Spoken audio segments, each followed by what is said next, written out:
Yo, what's up, everybody? Welcome back to the Kaiju Power Hour. I'm your host, Weedle, joined alongside Lemur and Fernie. How you guys doing?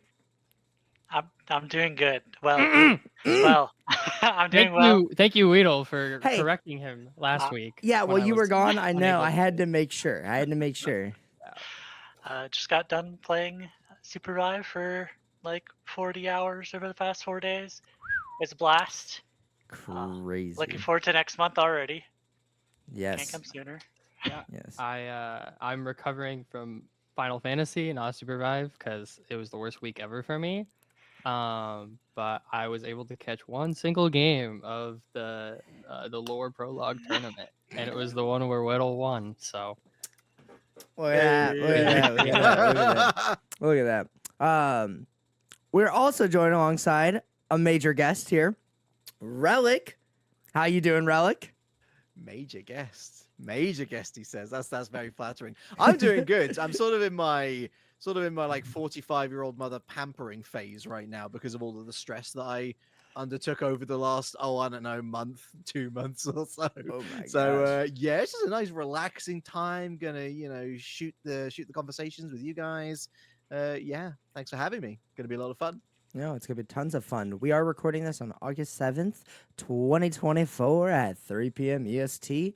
I like to have that down for the history books, Well, Reliq, let's get to know a little bit about you, What do you do in the online space? What is Reliq, you know what I mean? Who are you? Who are you? who are you? It's a question I ask myself every day. So people will probably primarily know me as a caster. I made my beginnings in the sim racing scene, if you can believe. So stuff like R Factor 2, Gran Turismo, all that sort of jazz. The original plan was I was going to be the next Formula One commentator, and then I realized that wasn't going to happen. So instead, I pivoted into esports. Rocket League's probably what most people know me for. Since then, I pivoted into a little bit of sprinkling of Apex Legends, bit of Fall Guys, most recently Pokemon Unite, and then, of course, a year ago, I started casting a little game called Project Loki, and here we are a little bit later.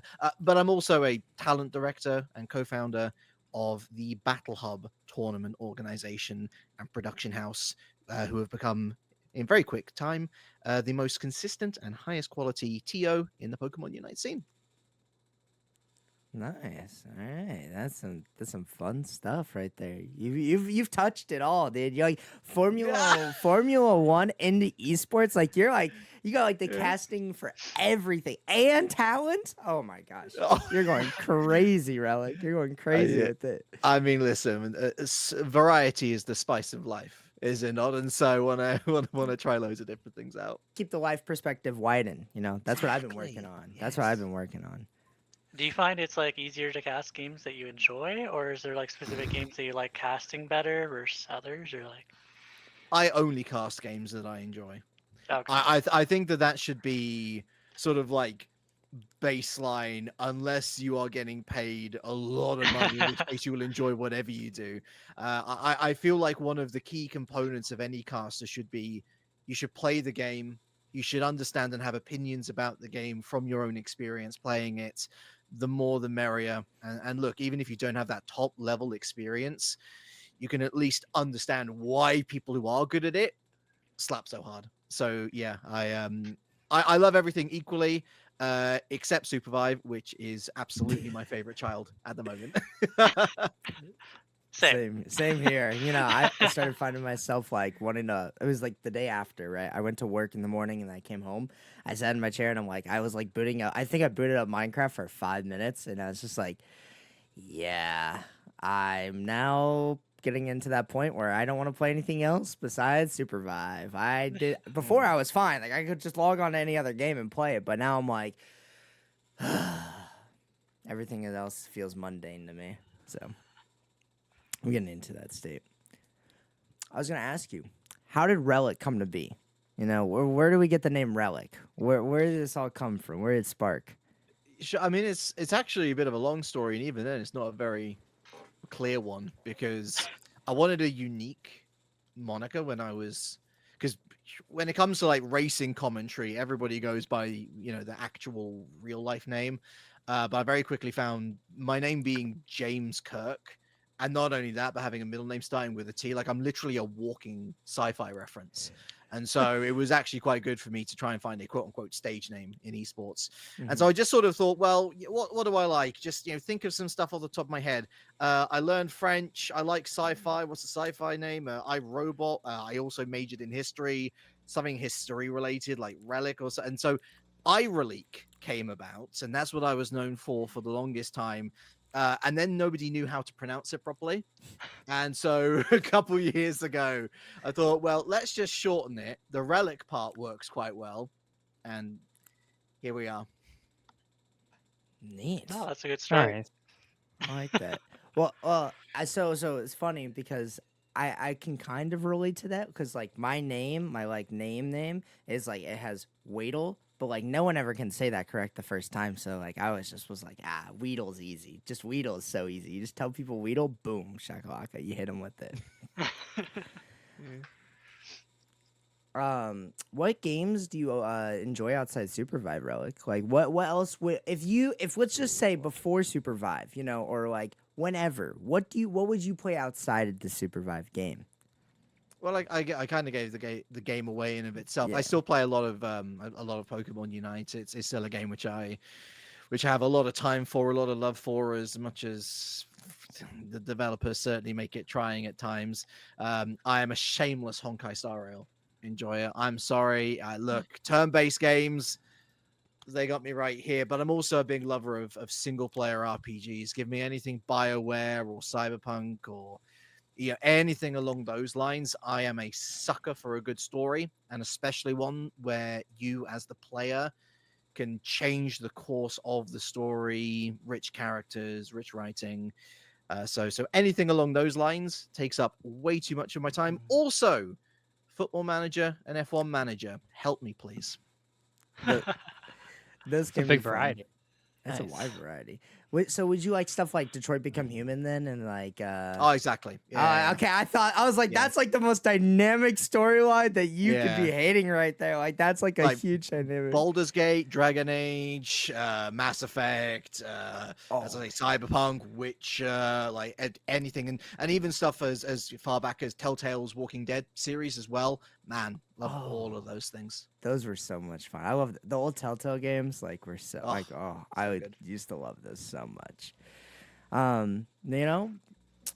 We got to know a little bit about you, Reliq, but how was everybody?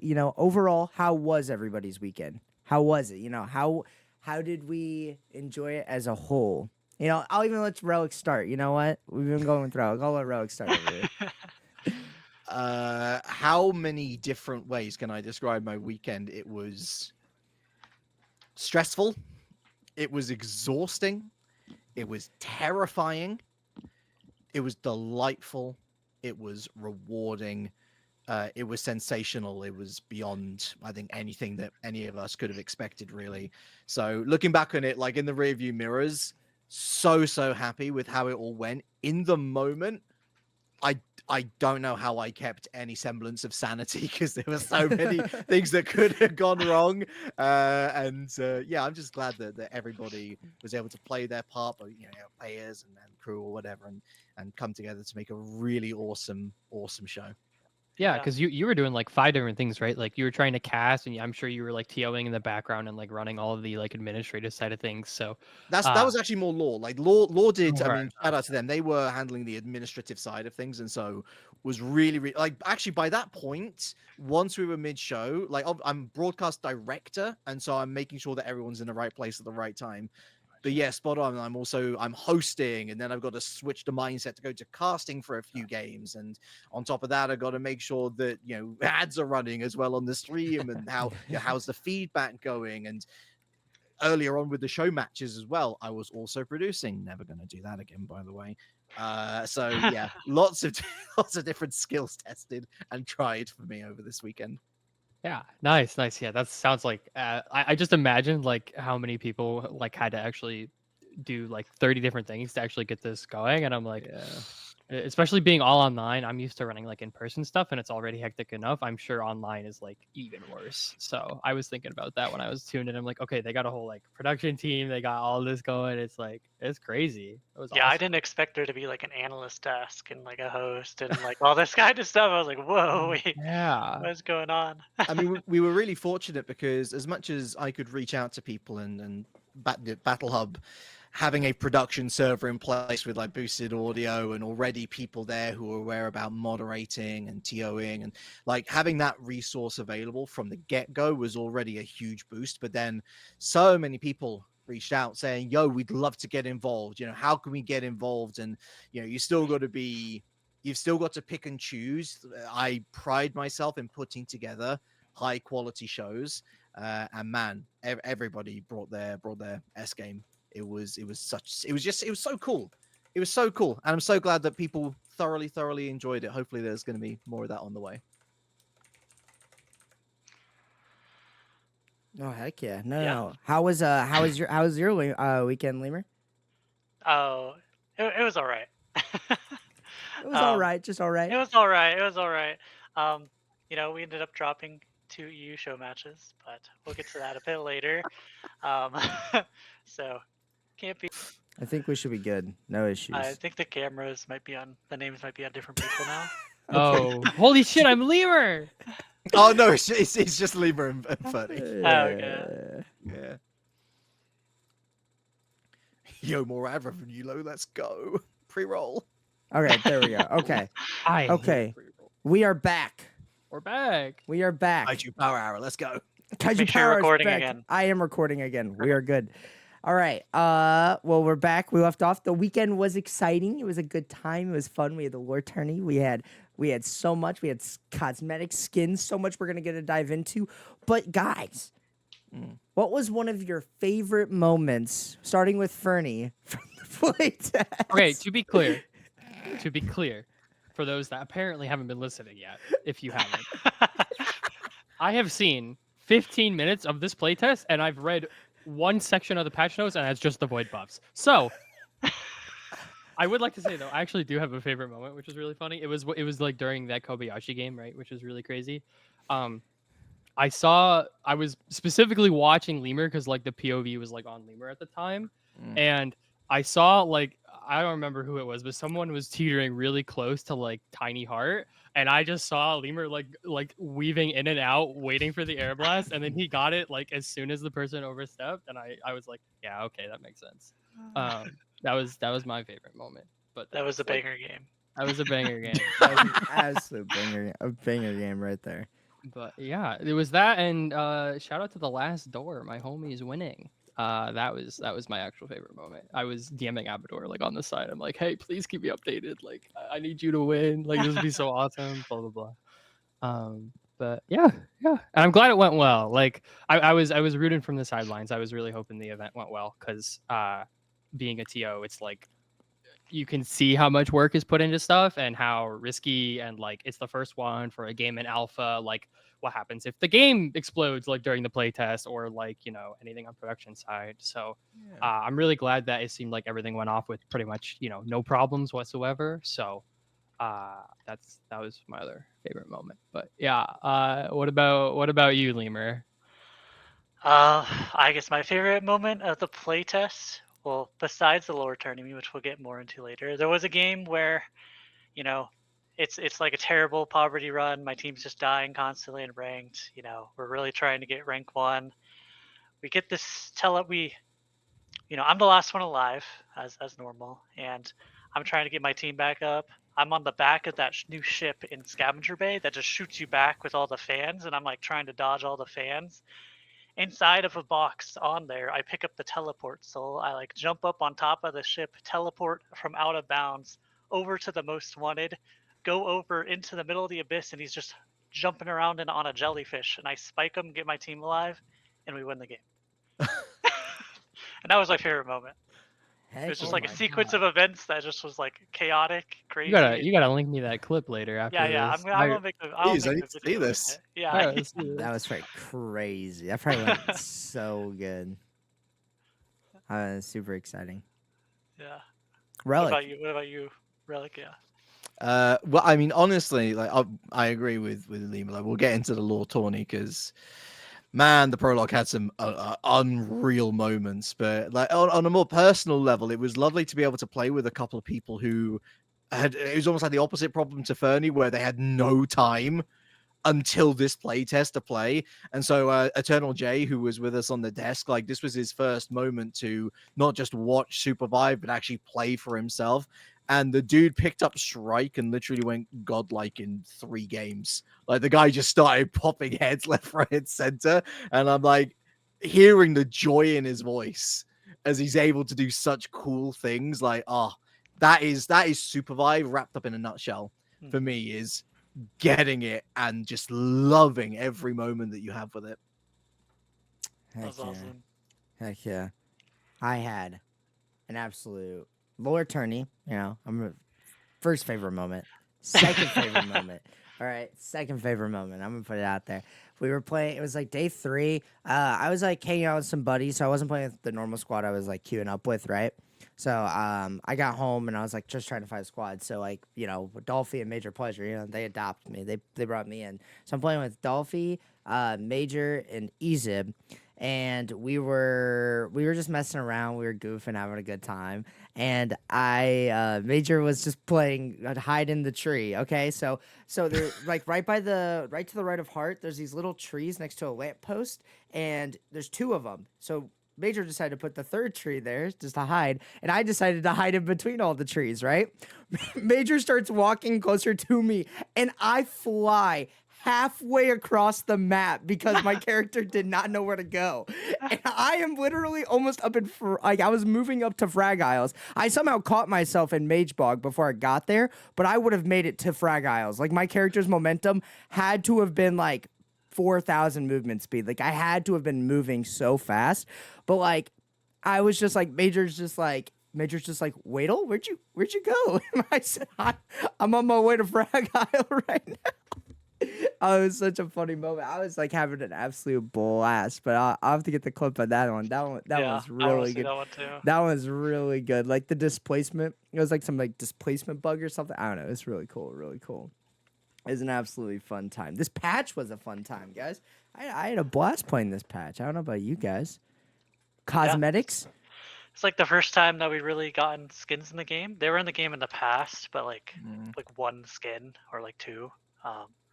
But yeah, this was cool to see all the cosmetics and changes. I know some people were a little nervous about the VFX and sound effects changing per character in a battle royale.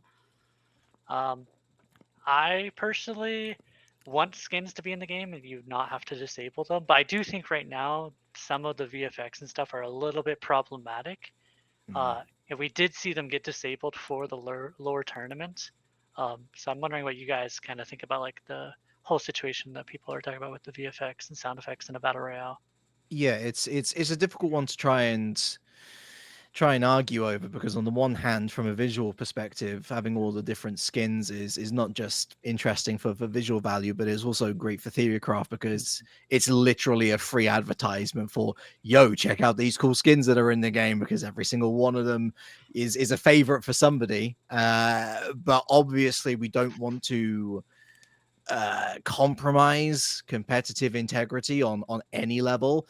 And if the VFX, or if any sort of facet of the skin has a bug or interferes with fights, or has a different hitbox, even, I know that's an extreme, but that's something that does need to be sorted. But hey, we're in alpha, so like this is the time to sort it out. Great feedback, and okay, we had to turn off skins for this particular tournament, but I am hopeful that feedback has been onboarded now, and hopefully we can see them turn on for the future. Yeah, I'm not in the loop. What skins were problematic? Basically any of the Lux ones, Angelic Forces, Luna. I think they were the main offenders. Yeah, the Dark Order Shrike skin. I personally think that like the ult was way harder to notice when she was using it, and then like the grenade she threw was like, it's like a really big explosion. Like I don't know, it was like very distracting to see. Gotcha. Compared to just the base version. Yeah. Yeah, I think it was like the Luna Root was pretty light, pretty transparent. It was not easy for some people to see, right? Like, obviously, you can point out, like, again, it's like the straight, you know, you can point out certain things, but again, like, it's more about like, well, the base skin is so easy to see. Like, when a skin is harder to see, then that skin just becomes, you know, meta, right? Like a meta Yeah. skin, like you can abuse with that, Pay and to win like skin. yeah, and there were gliders as well. Like, you know, like the gliders, the glitch wave. I'm trying to remember all the gliders there were. There's the glitch Yeah. wave. That's the one I can remember. I think it's the one I know. bought. I know. Previously, the moth one is like less noticeable. I don't know if that's still in the game though. I didn't play this test, so. But I know people thought that one was quieter before, and it was like, you know, less noticeable. So I definitely saw that coming with like gliders and skins and stuff, but I didn't realize it was that bad this test. Well, you go. oh, go on. No, please. All right. Also, the teal colored Kingpin skin. If you Oh, threw his yeah. hook over the abyss is like a teal color, and it was like pretty Oh. hard to see. Oh the no! hook, yeah. which is like a pretty big deal for that skin. Yeah. Yeah. I mean, look, as I'm sure all of you will be all too aware, the players, especially for this game, very passionate people. Yeah. Very passionate people. You're peeling back the curtain a little bit. Like, there was nigh on full revolt in terms of like format, in terms of point system, in terms of like making sure that everything was right. And so, at the end of the day, that player feedback is so essential to be able to put on a good show. And I think, certainly speaking with a lot of the players, like, a lot of people enjoyed what they saw in terms of different concepts around the room. People are liking what people are cooking up in terms of looking forward towards the future. No spoilers, we'll talk about that later, of course. But like, keep it nice and simple now, highlight those issues, and again, don't want to bang on about it, it's alpha, and Theorycraft have shown so much ability to listen and implement stuff that the players want that will ultimately benefit everybody in the game. So I don't think there's too much to worry about long term. I think we really can have a balance of great cosmetics, you know, different ways to express yourself outside of skill expression, and then we'll have lovely pretty pictures to look at in the future. Exactly. I agree with that sentiment. I think a long time ago, I don't know if it was Bellissimo or Bubo, but they said that skins will generally be pay to lose rather than pay to win. Yes. Yeah. I do So remember that hearing was a direct quote on what they said. So I think they'll get there, and we're testing the game. That's just how it is. Yeah. But did Agreed. you guys have like a favorite skin that you guys used or saw? Oh, Dark Order Strike, you kidding me? Yeah, I was. Every I strike saw skin so the far has select- been I saw the beautiful. select animation for that, and I was like, oh my god, I want this skin. Like, it was really cool. The intro sequence for that skin is also Yeah. very crazy. Yeah, that one went crazy. But I think personally, like, I would objectively looking at all the skins, like knockout Bishop, man. Like, it just was so cool. Like, boxing gloves, like, and boom, oh, that's just so sick, man. Like, then like, that was my favorite one of all time. For all the skins, but there was actually a really cool thing. So I think Oath had like a Captain America looking like skin, and then there was Black Widow Shiv. So I kept telling Adam, I go, we got to be the Avengers right now, Adam. You have to go Captain America Oath, so I can play Black Widow Shiv. You know what I really appreciate about the Oath skin as well is the Lux version has basically his exact same color scheme. Oh yeah, and I really like that. I like that choice to be able to say you can make the character look different, but if you really like the color scheme of a character, which some people put a lot of emphasis on, like, hey, I love these color combinations, I think having that as an option for all characters in the future would be really just as a nice extra thing. Just, you know, keeps things nice and simple. Yep. Well, we also had some character changes. We had some hunter changes, some new hunters rolling around into the scene. Some crazy ones. Zeph went shot up the ladder, I think, pretty well. Oath came back into the mix. It's been about a year since we've seen the Oath in the meta. So the return of August Oath. Major Oath in the meta. Yeah, it was feeling like it. So I don't know. What hunters did you guys think were crazy? You know, which ones did we like this time around? What changes did we feel? Void sucked. From my experience. From your experience. Somebody needs to throw that guy. He still needs like 10 buffs. I don't know. I actually did play a little bit of Void, and I think he still kind of sucks. Oh, But, okay. but the problem is like his only saving grace was kind of the Void Celeste combo, and now that Oath is really good, you're never landing the Void Celeste combo versus an Oath. So, Uh-oh. yeah. But I think that Oath and Zeph are really good. I personally like when Oath is really good in the game. I know there was a bug with like his ulti moving too fast or something, but I like when Oath is good. Maybe not as good as he was, but I like when he's like a tanky frontliner that like, is this wall that teams have to think about whether they go in or go out or breaking the shield and whatnot. I feel like it adds more things to the team fights. Yeah. I think he adds like a little extra layer of depth that you kind of normally don't have to consider because there's no real other character like him. So seeing him like, more played is like obviously really cool. I think calls to say that he's Giga broken. A little bit over the top. I think what Oath does really well is he synergizes with a lot of different compositions. And I think that if you take a look at the prologue, Oath and Zeph was the play. You literally have that little sprinkle of heal, but the sustain comes through the ability to disengage on a canter. And so you don't need the Illuna, you don't need anything else that's going to be tanking. You can afford to run something a little more aggressive on the front line as well. So maybe a nerf to Oath, but I also think that we should be looking at other characters first, like preempting the inevitable Zeph pop off. I know Paz was like, he's the first one like ringing like the Yellow's doorbell or so. He's like, oh my god, like this is a serious problem, and yeah, it kind of is. But I also think maybe looking at a Luna, giving people a reason to go a Luna over an Oath and a Zeph. I think that's probably the play rather than cutting Oath again. I don't think that's the right one. Bringing them back then, yeah.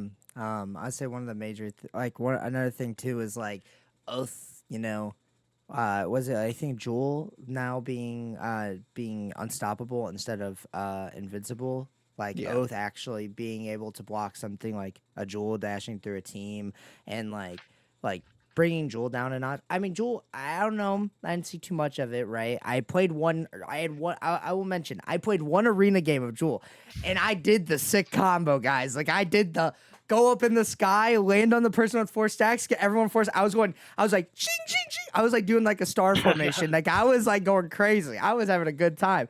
But I do think like with some of the, with Joel being brought down and a lot, like some of the characters being brought down that like Oath kind of struggles with, Oath didn't really need a lot to get brought up. Like, he's always been there, right? Just other hunters got brought down a little, maybe too much. And maybe you need to bring up, like you said, Reliq, bring other hunters up just a tiny bit more to like make that like mid-level. Yeah, historically, I mean, Jewel gets like countered by Oath pretty hard, so it was like extremely hard patch with her getting the changes and then having to play versus Oath a bunch because she can't dash through his shield. But Brawl, actually, the nerf on Brawl, I think he's like a little bit weaker. I think a lot of players just stopped playing him regardless whether he was still good or not. But I think Brawl actually deals with Oath, like a balanced version of Oath, like pretty well. You can stun him through the shield and, do a lot of damage with your R&B whenever you're in range. But Brawl really wasn't on the menu for people this playtest. So it's kind of hard to know what characters would do better into all these comps, especially if you're in a BR game where you have to worry about, 10 teams rather than if you're just playing arena and there's like a pick ban or something. There would be a lot more you could see there with like counter picks. I think a tweak onto Void might also be a pretty good. The thing which I've always thought about Void is his ultimate range is nothing. Like, you have to get so close, contextually speaking, to another team to even have any hope of catching 2. Best case scenario 3. You're not likely to catch 4 all in one go. So being able to start an engagement with Void there's a possibility that it gets giga broken if you add too much range onto it, because then it's like, hey, I could just grab all 4 of you and then we can go dive.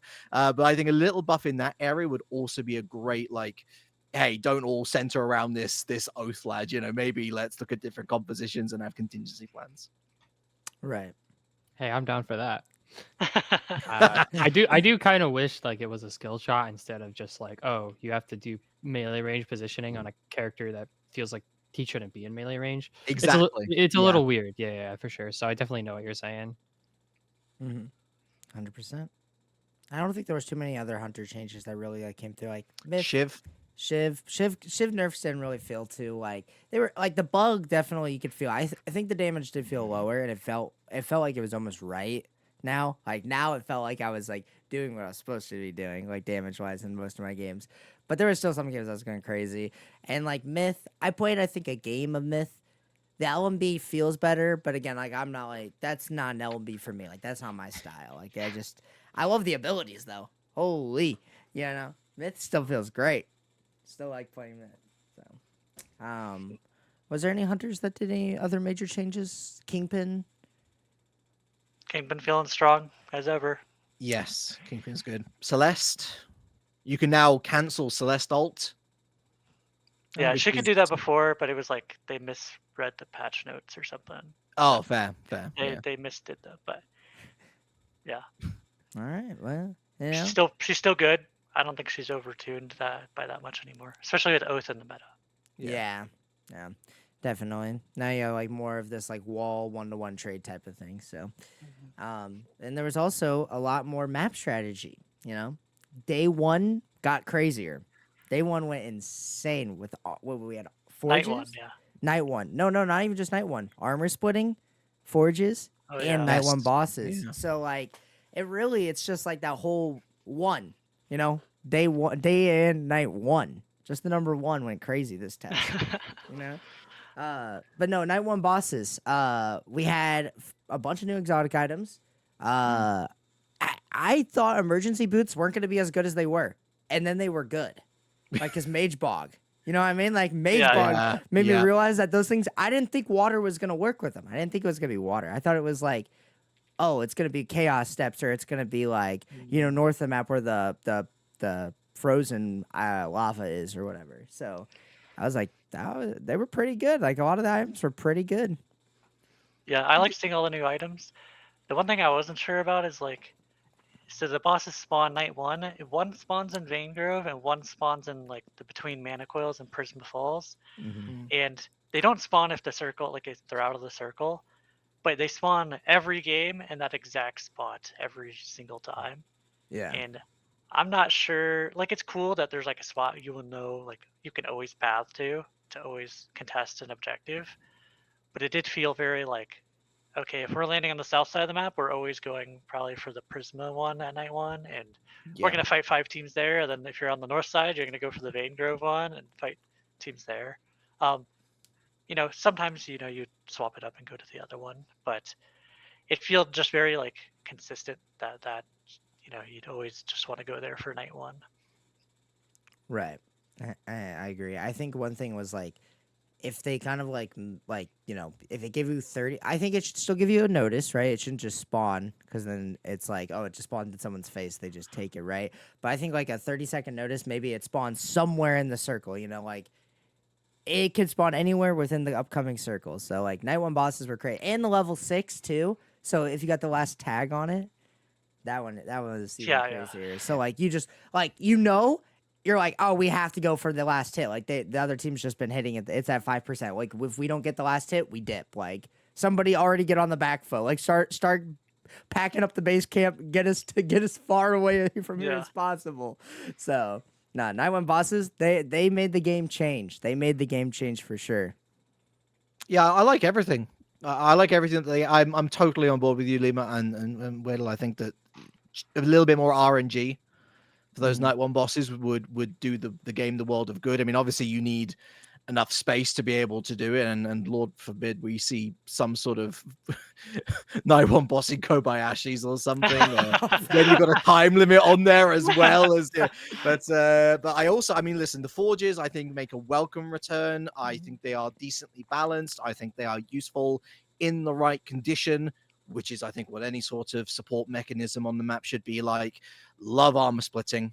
Yeah, I mean, listen, I think it's more problematic in ranked than it is competitive, but if there's one thing that we can learn from Bomber and the Last Door, just out macroing everybody, is we don't want teams to already have the Avalanche going in their favor immediately because they've taken 1 vault. So to split the armor across the map, to make it a little bit more even, to add a few more objectives as well to fight over and to prioritize. I think just in terms of how the game plays out early on, big thumbs up from me. Really enjoyed those changes.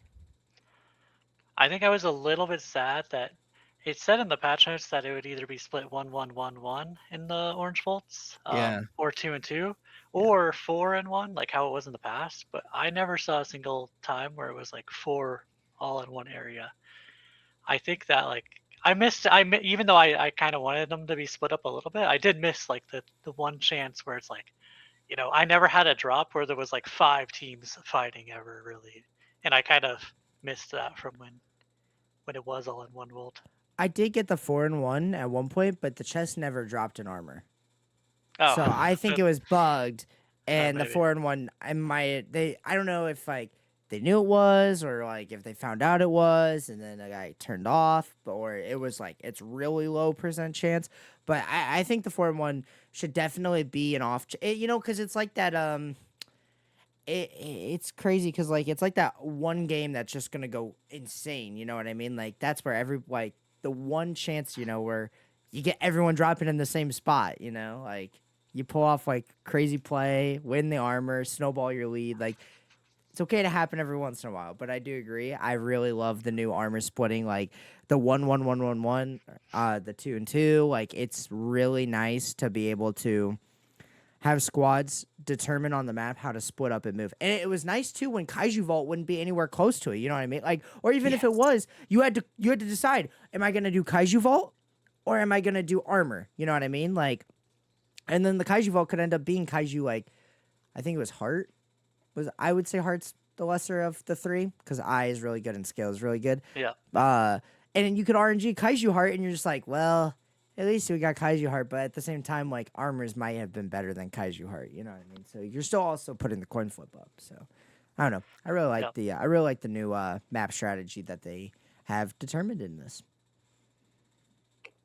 I definitely like they're making the effort to kind of, give more agency and presence and things for you to do like throughout, the days and the nights and stuff, because there's definitely been for the past couple months like a little bit of a lull in the mid game, when you're kind of like, okay, you hit your level cap, you're waiting for souls to spawn, you're just kind of walking around. So it's nice to see they're, making the effort for sure. No, absolutely, definitely. When we also had, if no one has read it, we had the Niddhog matchmaking post about the lobbies. Did you guys get a chance to read the Twitter post made by King Niddhog? Yeah. I don't know anything. No. I'll pull it up. Feel free. It'll be a long read. I'll summarize it for everyone. It's a long Really? Yeah. Great feedback, though. Like, honestly, I want to say hands down, great feedback. Long read, but worth the read. It's really good. So, essentially, after it was like probably Friday night, the ranked queues had like concluded around there. King Niddhog made a post about how the lobbies and everything in general is like kind of very sweaty and very competitive, and no one's like trying to have fun in the game, whether you think fun is like winning or winning in unique ways, like teleporting the heart across the map and like killing someone with it, or knocking people on the train and whatnot. But generally, like the way lobbies were being run is they were a lot more strict on matchmaking this time. For instance, generally every game I played was pretty high quality. It's like the highest matchmaking I've probably ever seen in my life. Mm-hmm. But it was at the cost of like, if we have really high quality games, then everyone needs to be tryharding, and if one team's not tryharding, then they're gonna get killed. So it just made the game feel a lot different for people, and a lot of people didn't like it. But I don't know. It was a great feedback, and I wanted to bring it here because I think it's an interesting discussion to have. Did you guys feel like the lobbies were any different on your guys' side, or? Well, I'm not good enough to hang up there with you guys. But what I can tell you is that if the lobbies were anything like the North American show matches and prologue matches, yikes. I can understand where the frustration comes from. And so, as harsh as it might sound, widening the band a little bit so that you have one or two teams who are very clearly going to be the worst in the lobby in terms of the quality of the game might actually be a good thing, because those two teams going down early, as they should if they are in that position, could be the catalyst to a team feeling more confident, going more punchy mid-game, snowball, it offers something a little bit different rather than what we saw most of the time in the competitive side of things, where it's like nobody wants to engage, everybody's farming until minute 45 or whatever it is. And then when the circle is so small that those teams can't coexist anymore, then everyone's like, oh, well, all for nothing. All for nothing. I spent 30 minutes getting 50 million exotic items, and now I've just... Yeah, that could be incredibly frustrating. Yeah, definitely. I think there's even an argument for the two teams that actually get to join the higher lobbies. I always believe, like, if I want to get better as a player and, like, I'm close, let's say, like, the band widens, right? Let's say, like, I'm close to that, like, MMR to be able to join them, right? I think you can also preach that they get maybe a learning experience, or they get to feel like the high quality lobbies of, like, that they don't ever get to experience, because, like, they're at a lower, they play at, like, normally every game is, like, at a lower level, but this game is a high level, so this is, like, your game to, like, really test. And, like, that can also, like, incentivize, like, playing really well too. Like, that can incentivize, like, trying everything out that you possibly can to get that extreme bonus ranked points, so that you can maybe shoot up and get into those lobbies, and you get a little taste of it. You want that taste back, you want to have that prime feel. I think the main issue with, like, what he was saying in the post is, like, every single lobby he was in, those lobbies where it was like he was expected, probably based on the numbers, expected to lose. Right, so sure. he never had that moment of, like, I might be able to win this game. Right. Maybe they did at some points, but, like, it was always in the top lobby no matter what, because the matchmaking was so strict at the higher end. Which in turn, it made it so, like, we weren't out here, like, everyone out here wasn't stomping new players left and right. Like, I didn't see a single new player. I think I pretty much recognized everyone's names I was playing with almost the entire test. Same. So it's kind of like a give and take, and it's good and it's bad. It's kind of just depends. Yeah, it could also come to the factor of, like, maybe. and I think it was in the post, if I'm trying to remember, about, like, maybe more players could solve the issue. More people within the bands of the queue, more distribution in the ranked. But again, if there's not, this is a problem. And this is a problem that has to get solved before it becomes a complete issue that everyone's like, I just don't want to play now, because this was always a problem and never got fixed. So, really good feedback. Really liked what Niddhog had to say about it. I don't know. Did you read it, Fernie? Yeah, I skimmed it just now. I definitely, like, I've always kind of had a problem with the game being this competitive this early. And for clarity, like, I competed in a kid's party game for like 5 years of Smash Ultimate. So, like, I'm not saying that it's bad. I'm just saying that making people be really sweaty this early is a risky choice, probably, and you're gonna have this friction with these people complaining about it, and they're super valid and warranted in doing so, because the player base is really small and you only get like a couple hours a month to play. And when you have to deal with something like that, where you're the game is telling you to lose every single game you play, it's not fun, because if the game was out, that many people, with way more people playing it than like the limited alpha player base, you're not going to run into that as much. There was, I don't know if people saw, but I think there was some like graphs and results from a Call of Duty like internal study they did, where they turned off skill-based matchmaking and they didn't tell anybody, and retention dropped like a lot when they had it off. Yeah. And it rose right back up.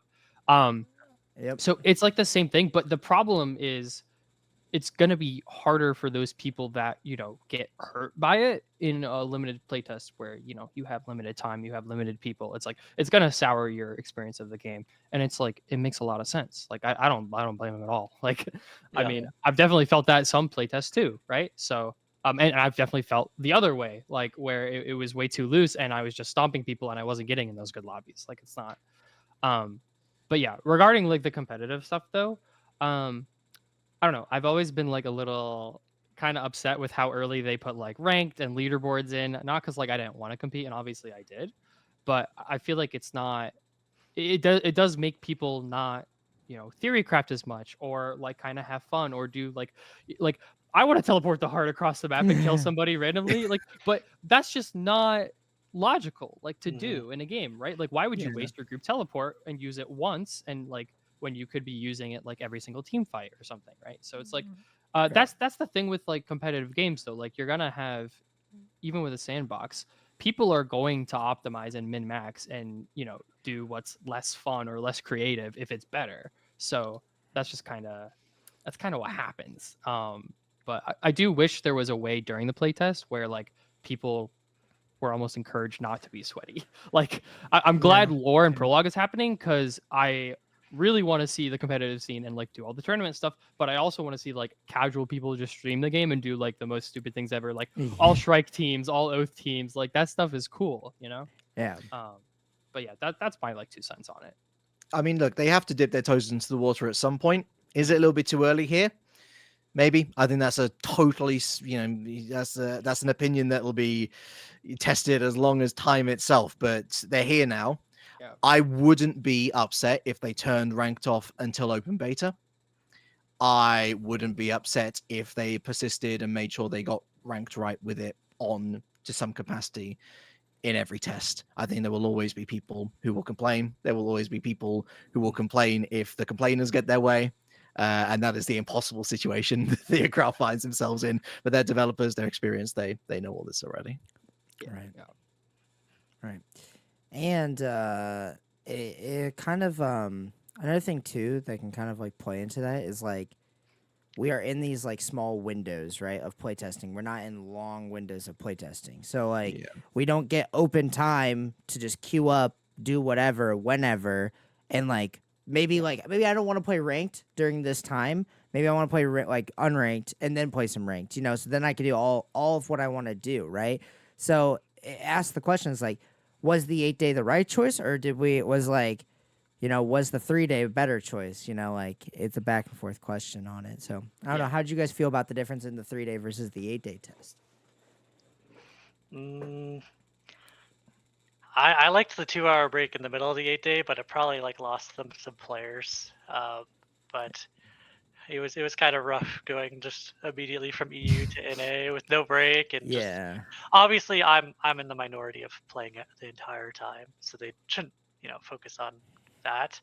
But it was nice to have some kind of break in the middle for people that did want to play the whole time. I think this might be one of the only times where I'd say that I feel that Theocraft could have done something different here.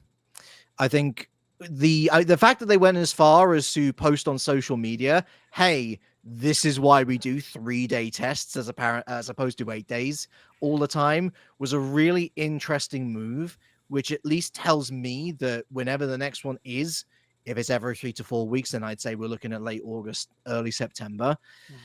We're probably going to see another 3-day. Yeah. But I would like to see it Friday to Sunday rather than Thursday to Saturday.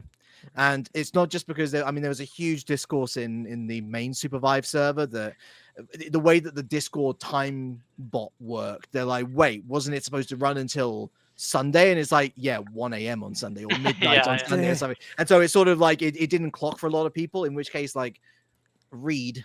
But also I do kind of get it. Like, that's been happening for so long. You have no idea. But like at the same time, I can understand it. Sometimes for a lot of people working normal everyday jobs, Sunday might literally be the only day that they get off. Like, not everybody's going to get their Friday evening off or their Saturday off or something. And especially for a game which has been well documented by this point, is only available every so often. And so therefore people are like, stop, start. Oh, there'll be another test to chance to play it next month or whatnot. I've got Marvel Rivals until then. I've got, I don't know, My Little Pony until, like, whatever. Like, there's other options that people can play. And so, you're asking people the impossible choice of prioritizing their time.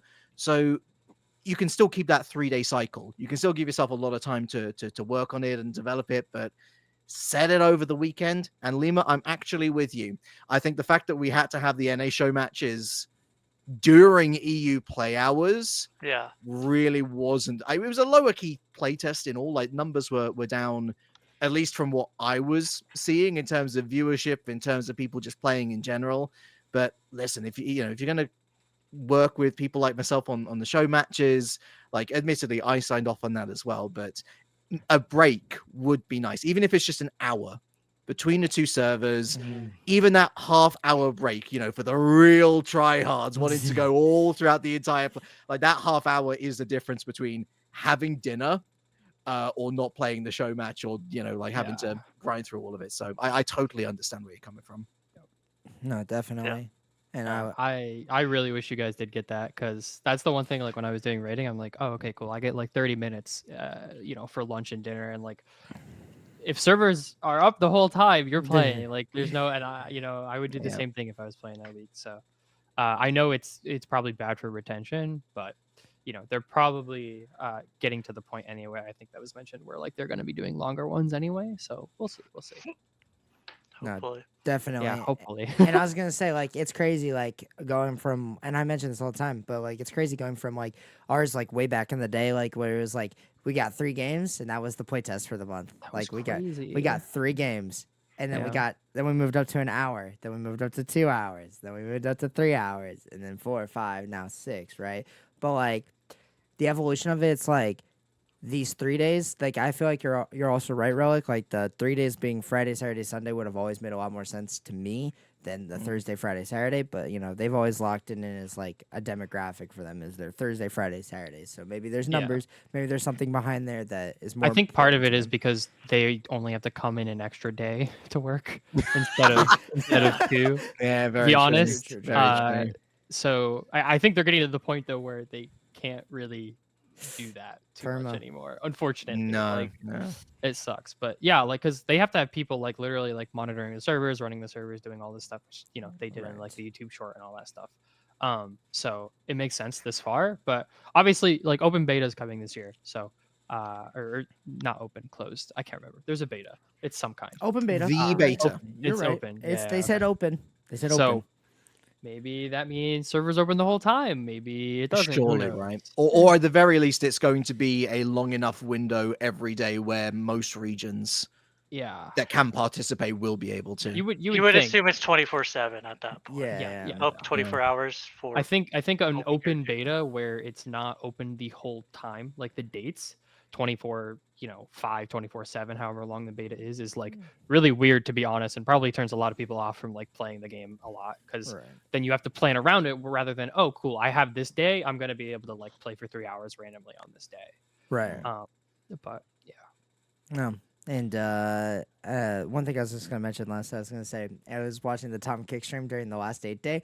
I think Bellissimo misspoke, but it was funny when he said, yep, later this year, the game will be released. And then Zayvlog goes in chat and goes, no, you can't be saying that. You can't be saying that's not what we said, Bellissimo.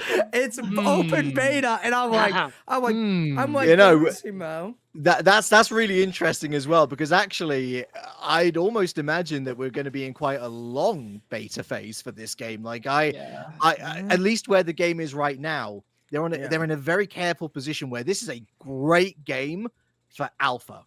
I think add a couple more things and it's going to be in a great place for beta. Is this a version 1.0 game? Not for me, and I don't see that changing even if they go overtime until at the very least 3, 4, maybe 6 months into 2025. I think sort of midway to the second half of 2025. That's when I could first conceive version 1.0. Then again, I know nothing about video game development, and so I'm just speaking out my butt on that one. There's also that's a really good point, and there's also my primary concern, I guess, is I think they have the core of the game, like they're chilling. That's not a problem, and I think they have plans for like when the game comes out, how they're going to do it live service. But to be honest, there's a lot of tech that they need to cover. Like there's a lot of bugs. Void has 30 bugs every single playtest, like 30 new ones. And you have, they have to figure out the skin stuff with the VFX and everything. I'm sure they have to figure out like live servers that are always on 24/7, right? Because they're an independent studio, so they don't really have like, you know, it's not like they're Riot where, oh yeah, we can just connect it to Riot Direct or like hook up with our servers that we already have. So I'd be insanely surprised if the game came out this year. And kind of like worried, to be honest, like a little Yeah? upset and worried, Yeah. extremely. So I'm sure that was just referring to the beta. We'll Right, go with that. I think it was too. I just thought it was funny, and I had to mention it because it was yeah, like Man, for throw sure. Bellissimo It's- underneath the bus. was like, so- Maybe it we was- should grill him next time we it have was him on. so A little harder, it I was don't so know. funny because like it was just a memory in my head. But Yeah. Reliq, are you ready to talk? Are you ready to spill the beans? I'm always ready to talk. And I mean, spill the beans. Listen, depends what the beans are. Okay, Depends what the beans are. We have some Okay. announcements. Is that what's happening? So we got some Probably war not. No. tourney questions. All right. Sure.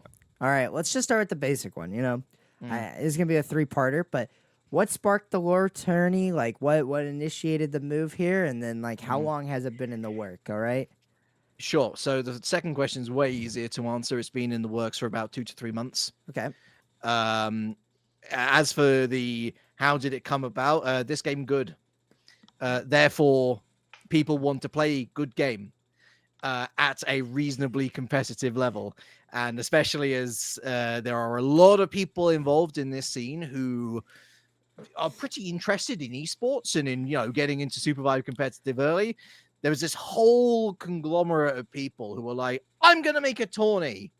And then then it's like, well, we're all going to clash with each other, aren't we? And so up comes this like almost like this focus group, this big shark tank of a bunch of different creators and TOs and all the like. And out of that comes a group of people that would later become known as Lore and myself. So the idea was always that we had a pretty crystallized idea as to what we wanted to do.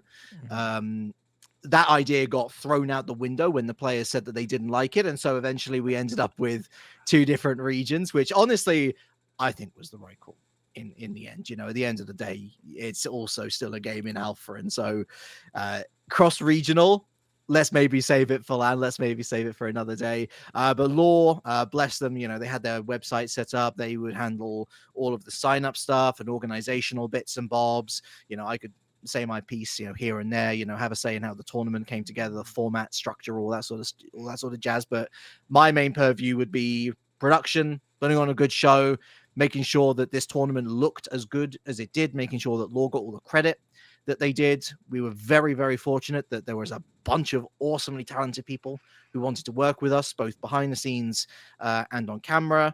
And so, yeah, over the last 2 to 3 months, that was cooking away. Intel came through the door at literally the last hour. I kid you not. That whole pricing agreement came together in 2 weeks.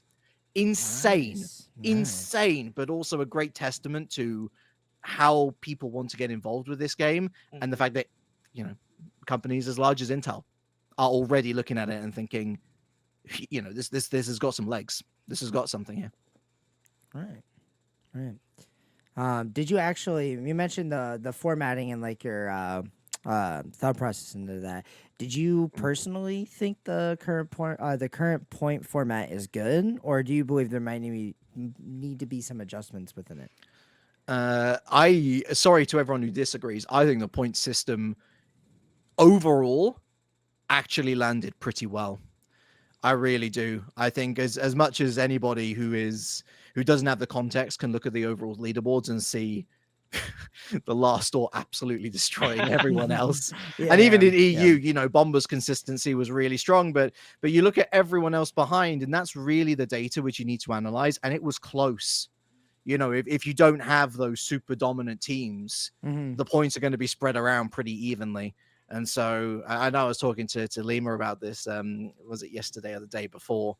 And I can maybe see a world where, so for reference, the first place points was 15 for placement, with a one point per kill, in that being the last person to knock someone down to a wisp, but then you get the kill point upon death box. I think that was all fine. We could maybe see a world where it increases to 20.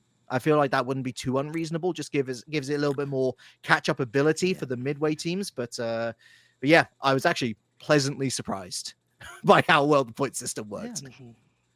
So was I. I think it was EU game 2, there was a team that actually was getting close behind Bomba, and I was like, oh my gosh, I was like, and then they had some crazy games, so they took it by storm. And credit to all teams. I play, credit to all teams. Round of applause. All teams did really well. It was first tournament, so you can't be too down on yourselves. But I really did like. I actually liked the point format and thought it was really done really well. Now I'm gonna leave this next one to Lemur because I think this was Lemur's one of Lemur's questions. Here. Yeah. But before we get to that, I'm Oh. curious about. I know we talked about it a little bit, Relic, but match point. I think it's a very interesting topic for a tournament format for a BR. Yeah. Essentially, teams once they hit a threshold, say it's like 75 points, they have to win the next game in order to actually win the tournament. So usually, it's left off for like very important matches because there is some uncompetitiveness to it. If a team is on match point, why don't you just focus them and just kill them, get them out of the lobby? Like all 9 teams would want to kill that team on match point. But eventually, it gets it. So there's maybe 4 or 5 teams on match point. You can't just kill all 4 or 5 teams.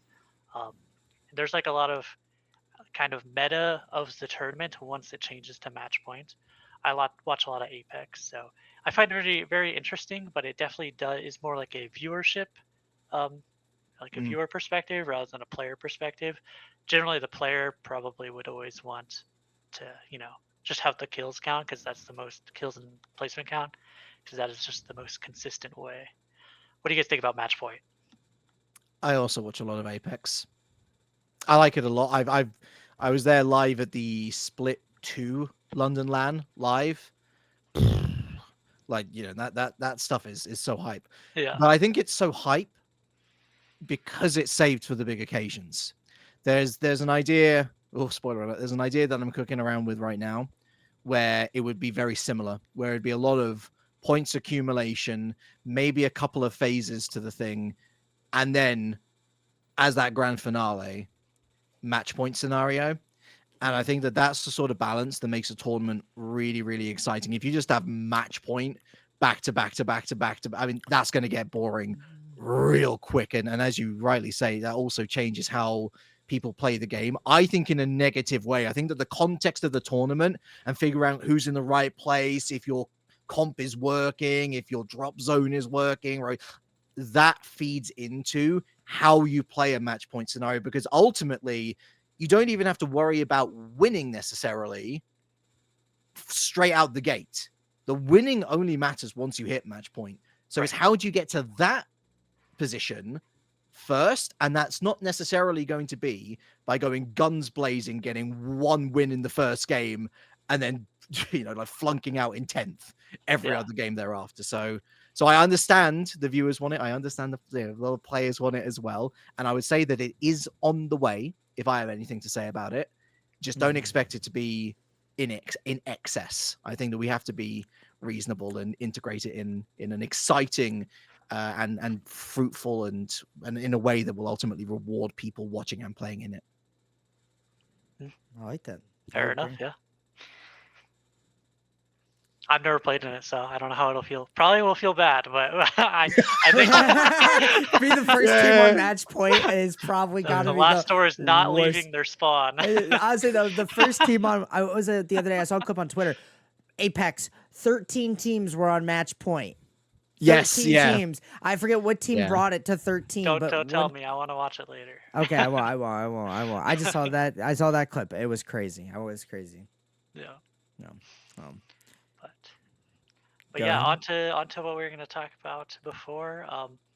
I watched all of EU as I was getting prepped to play in NA, and then I've watched 5 of the NA games so far and played in, obviously.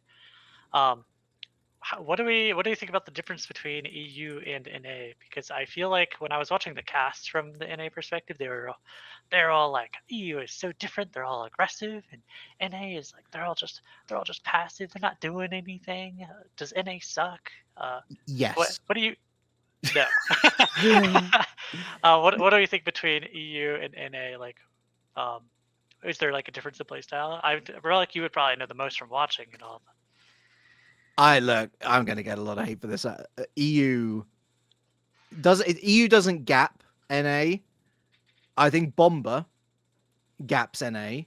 I think that Bomber played that series beautifully, and it's even more impressive given how much more they were pressured in comparison to you guys on the last door. Like, I mean, there was literally game 5. Me and Lawler were laughing because pumpers were like, if they weren't hounding Bomber, then Bomber were hounding them. They were like continually drawn to each other because they recognize that, hey, these are the biggest threats in the lobby. We kind of got to deal with it. But then you're also looking over your back because you don't want to get third party. So it was naturally more exciting to watch. Yeah. I think that you guys, I mean, look, you out macroed everybody in North America. Shout out to Wadel and Go Hogs for disrupting the norm. It was nice to at least get one on the last one. ball We winner. got one on him. We got one on him.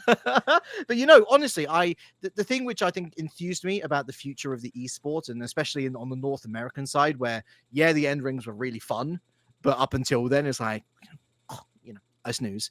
That wasn't that bad. It was never that bad. But look, I think Passion Fruit and the way that they improved through, no, was it Passion Fruit? Yeah, it was Passion Fruit. Yeah, the way that they improved throughout the series to the point where they went from literally bottom 5 fodder to back-to-back second places, and there was a clear graph line up on how they adapted, how they made the situations better for themselves, choosing the right people to engage with. I want to give a shout out to Yon Kishi as well in EU, who I think really improved throughout the course of throughout the series as well. People got to learn, and I think that's what people have got to remember here is, although there were 2 blowout victories in both regions, there were just 2 teams who brought the macro way better than anybody else on the day. And there's already a lot of people here on Discord, whatever, saying, man, with hindsight, I see how I should have played that better. And that's just part of the learning experience. So EU on top for now, but NA will get there, I am sure. I think if we were in EU on ping, we would win.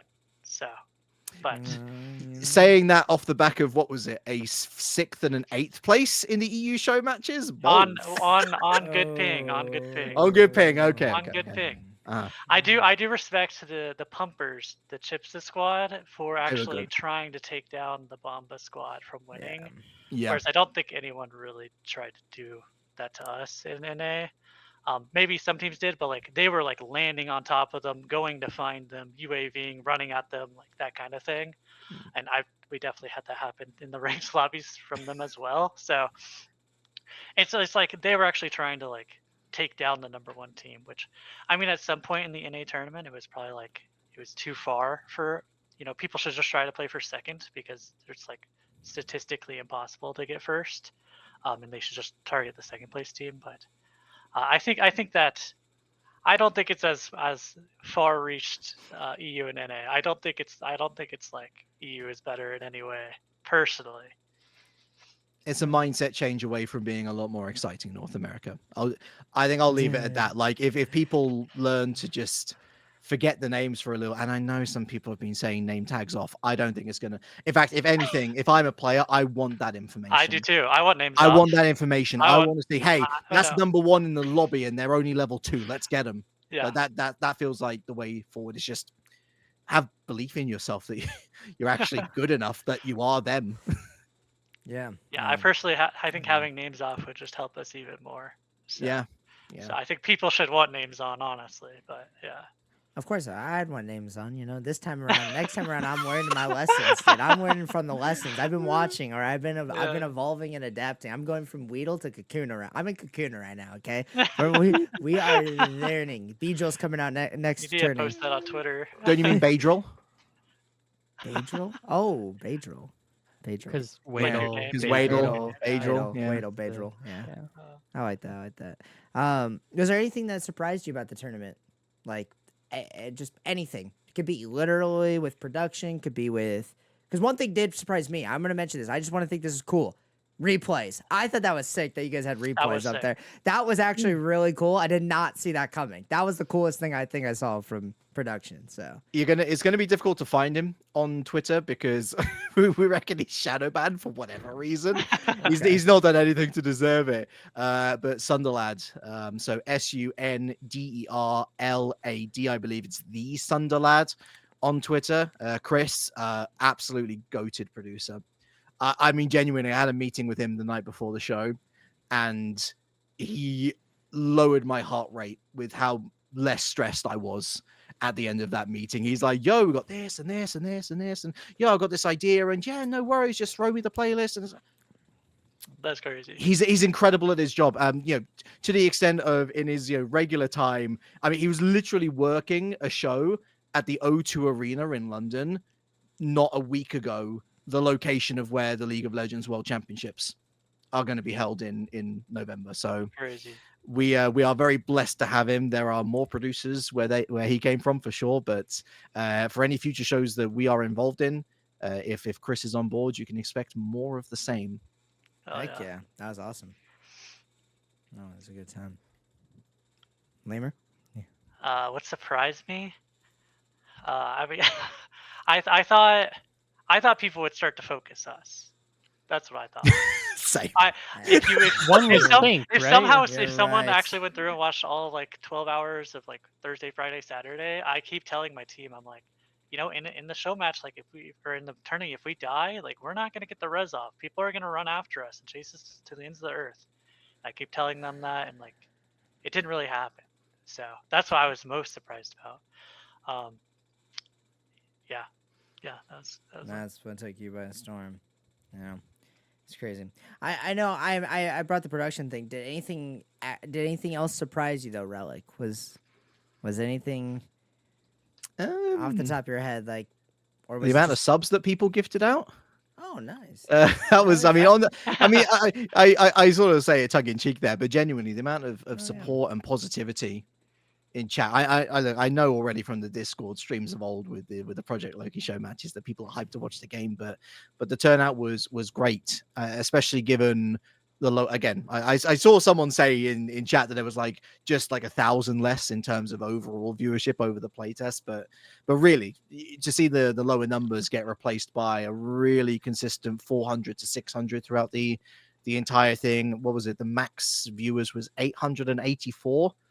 I want to say, which for my little place is pretty nifty, and on top of that, I really think just nothing went wrong on the broadcast side of things, with the sole exception of Beowulf's camera. For whatever reason, that was delayed by 30 seconds. and so what he was saying wasn't syncing up with his camera, Yeah. and that was the one chink in the armor. So the fact that the show went as well as it did from a technical perspective, I think, surprised me, because you always prepare for the worst in those situations. Wow. Oh, definitely. So then, would you say there wouldn't be it wouldn't be much more of improving on the war and overall, like maybe not like in terms of like things that could be improved on for the future? Oh, right? there are always things that can be improved Okay, upon. okay, All of us casters could have more knowledge, there you go. in terms of organizing players into lobbies. That could have been a lot swifter, although admittedly that does rely on the players, the one variable that you can't control, on top of the admins making sure that the information is clear. And look, I would have loved even more stuff for the desk and for the replays. I would have loved live statistics. I would have loved to have had the live kill leaderboard, because that's something that we're gonna. I don't know whether Law have already figured it out, but we on the day only had average kills and not total kills. And so that $20 MVP, we weren't able to update anyone on that because we didn't have it. I'd love to do hunter selection percentage. Is everybody really picking Oath, or is it a trick of the eye? Just small little details like that, but those that things one's really come good with to have. those things come with budget, though. Those things come with more back end work, and I'm sure for bigger projects in the future, you probably will see that. All right. Any future tourney ideas though? Like beyond, because I know you're talking about the match point, right? You've already talked about match point. Do you have? This was something Lemur was mentioning, like arena duos, like. I didn't mention that. Reliq Yes. mentioned it. Oh, Relic mentioned it. Okay, yeah, you just put it down. That's right. Arena No, duos, it's what do you okay. It's got? okay. There are ideas cooking, and I am willing to share them with you and Fernie, not on the Kaiju Power Hour stream. Oh, Stuff is coming. Just in general, I think do expect to see some TOs leaning into duos and arenas, though, just to try and find a niche, just to test it for the sake of testing it. I think there's a lot of value to be gotten out of those two game modes, because duos is completely different. 20 teams as well. If you're limiting the lobby size, means that more teams technically can compete, and arena is pure micro hell. So we can do a double elimination bracket for that, for example. Yeah, there's lots of ideas. Lots of ideas. Alrighty then. I was gonna say maybe we could tap into some Fernie viewer questions, because we are gonna be maybe looking at a Kaiju Power and hour and a half podcast this time Yeah. around. I was gonna So say, it's hard to we're say. pushing the So, Kaiju Power so hours. let's dip in some viewer questions and let's see what we get, because I do want to hit into What some do of we these. got, Fernie? Fernie, you pick them. All right, you hit them first. Yeah. So I guess since we were just talking about lore and we were talking about surprises, Kirby was actually asking like if there was a team individually that surprised anyone, which I know we kind of touched on it a little bit, right? But maybe not Bomba or the Last Door. Any other teams that you kind of noticed that you got surprised by? Oh, I know, You know, Lemur, you I mentioned would Pizza choose- Squad, right? I would choose the Bussy Bad Boys in EU. Okay. I think that they got second, I believe. And I mean, if I had thought before the tournament, I thought Pumpers was gonna get second, and they took it away. Nice, Yeah. nice. Obviously, they're all really good players, and I played against them a lot. But I just thought Pumpers would take the second. But One for me would be I honestly, it was gonna be on NA, and I played. I really thought, like, I watched all EU, and I was gonna say the one Lemur said, so I'm gonna pick something different so I could, be happy about it. But I was gonna say, unironically, for a lot of like what BAP is a lot of one tricks. You know what I mean? Like, besides maybe a few, and they were still playing Brawl. So like, I was like, it can lie on us at the end of the day, but they did really well. It's also kind of partially Paz is new to their squad, right? So like, there's something there, and like, I don't know. I thought they did really well. I watched some of their stuff back, like, and they did better than what I projected they were gonna do in my own personal thought process. So I'll definitely give it to BAP or Passion Fruit too, I guess. But BAP, I'll go BAP. Passion Fruit were great back end of the series. They were phenomenal to watch. Was really fun seeing them improve. I will say, I think in terms of surprise, I'm surprised that good comms let a top 3 slip. I think that was almost as disastrous a game game 6, as they could have had. Not as bad as the Locomotives. Shout out to them for being the fastest elimination in any game across either region. I think it was 36 seconds. They clocked it as, which was insane. Yeah. Good comms fell almost as quickly, though. I think they got cut down in half, and they were quite fortunate because where they dropped it was pretty close to Kobayashi's, and so at least one of them was able to secure themselves and hunker down there for a little bit. But to lose they were second going into game 6 and they finished up 4th. Oh, that's heartbreaking. And I think Q Deathmatch as well was quite surprising to see them dropping out very early in a lot of the games, which ultimately led to a bottom half finish. I'm sure we'll see them bounce back stronger next time around, but that's just how the cookie crumbles in some of these tournaments. Sometimes it's your day, and sometimes it really is not. Yep, 100%. let them queue up for deathmatch. Oh yeah. Deathmatch. Hey, Deathmatch tourney. They no one's catching them, right? They are taking the dub ski there. Dub ski. Nice. Yeah, and then I got some more. Stevenator was asking, after watching only one tournament for SUPERVIVE, who does everyone think is the most and least hype characters? So I think that means like spectator POV probably. Most hype is Gunner because we hardly saw him. I think we Yeah. saw him once, and I love that big boy. Hey. I love him. He is so different to every other character in the game because he is so anti-sh movement. It's hilarious. But I think anytime we see him later on down the line, we're going to see some really interesting compositions built around him as long as he's balanced correctly, and I guess as long as he survives the culling process. I don't know what David Craft wants to do with him. In terms of least hype, I'm not gonna lie, got a bit bored seeing Celeste so many times over the show matches. She's just such an easy. There's some times where it's exciting, like, yo, what a great wall into a train, but people are kind of aware of what Celeste brings to the table now.